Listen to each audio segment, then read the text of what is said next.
بلدیہ عظمیٰ کراچی کا تقریباً جلوس نکل چکا ہے۔ شارٹ فال 10 کروڑ تک جا چکا ہے، لیکن حیران کن طور پر سندھ حکومت خاموش دکھائی دیتی ہے، جو کہ معنی خیز ہے۔ بلدیہ عظمیٰ کراچی کے وسائل ویسے ہی ناکافی ہیں اور جو کرپٹ افسران بیٹھے ہیں وہ ریکوری ہضم کر جاتے ہیں۔ گزشتہ 10 سالوں میں بلدیہ عظمیٰ کراچی میں وہ آمدنی حاصل نہیں کی جا سکی جو کہ افسران کے اثاثے دیکھے جا سکتے ہیں، وہ اس سے زیادہ رفتار سے بڑھ چکے ہیں۔ افسران کے پاس اربوں روپے کی جائیدادیں موجود ہیں، 2 سے 3 کروڑ کی کاریں ان کے گھروں میں کھڑی ہیں، جبکہ بیرون الملک مقیم افسران کی جائیدادیں الگ ہے۔ بلدیہ عظمیٰ کراچی کے 6 افسران بیرون ملک مقیم ہیں، لیکن ریکوری کے اہداف پورے نہیں ہو رہے۔ آج بھی ریکوری میں ڈنڈیاں ماری جا رہی ہیں، چاہے وہ کسی بھی سطح پر ہو، لیکن بلدیہ عظمیٰ کراچی کے تنخواہیں ادا کرنے کے لیے اب لالے پڑ چکے ہیں۔ واضح رہے کہ گزشتہ چند ماہ پہلے بلدیہ عظمیٰ کراچی کا شارٹ فال 2 کروڑ تھا۔ میئر کراچی کی طرف سے 15% اور 10% لگانے کے بعد یہ شارٹ فال بڑھ گیا اور اس کے ساتھ ساتھ جو ہیلی کاپٹر اور اڑن تشتریاں 11 گریڈ میں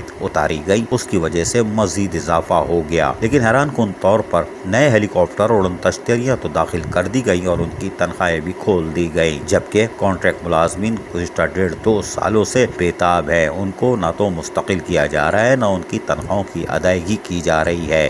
یہ سابق دور میں سارے عوامل کار فرما رہے۔ منتخب لوگوں کے دور میں ہیلی کاپٹر اڑن تشتریاں اتار دی گئی، لیکن کانٹریکٹ ملازمین بحال نہیں ہو سکے۔ مختلف محکموں کے 22 سے زائد ملازمین آج بھی تنخواہوں کے لیے بے چین ہیں۔ ان کو نہ تو مستقل کیا جا رہا ہے۔ کیس عدالتوں میں کیسے چل رہے ہیں اور کیسے 11 گریڈ میں اور 5 گریڈ میں بھرتیاں ہو گئیں، یہ حیران کن تھا۔ سابق دور میں جو بھی کرشمہ سازی ہوئی وہ تو یقینی تھی، اور یقیناً آڈٹ نہ ہونے پر یہ سارے کھیل تماشے ہو رہے ہیں۔ سندھ حکومت بھی فی الحال بلدیہ عظمیٰ کراچی سمیت 6 اضلاع کی ڈی ایم سیز کا آڈٹ کرانے کا اعلان نہیں کر سکی۔ یہ بھی معنی خیز ہے، اور یہی وجہ ہے کہ بلدیہ عظمیٰ کراچی کا شارٹ فال جہاں بڑھ گیا وہاں تنخواہوں کی ادائیگی مشکل ہوتی جا رہی ہے۔ سندھ حکومت کو چاہیے کہ وہ 2010 سے بڑھی ہوئی تنخواہوں کی ادائیگی کے لیے فوری طور پر اوزٹی میں اضافہ کرے۔ اگر 2010 سے 2020 تک اربوں روپے بن جانے کا خطرہ ہے تو بھلے مت دیں، لیکن گزشتہ 2-3 سالوں میں بڑھائی گئی 25% اضافی تنخواہوں کے ساتھ ساتھ ریٹائر ملازمین کے 25% پینشن میں جو اضافہ کیا تھا وہی فی الحال جاری کر دے، اور ہر ماہ اگر 25% بڑھی ہوئی تنخواہوں کے ساتھ ساتھ بڑھی ہوئی 25% پینشن مل جائے تو یقیناً ریٹائر ملازمین بھی فقر کشی سے باہر آ چکے ہوں گے۔ واضح رہے کہ بقایا جات کی ادائیگی کے انتظار میں 8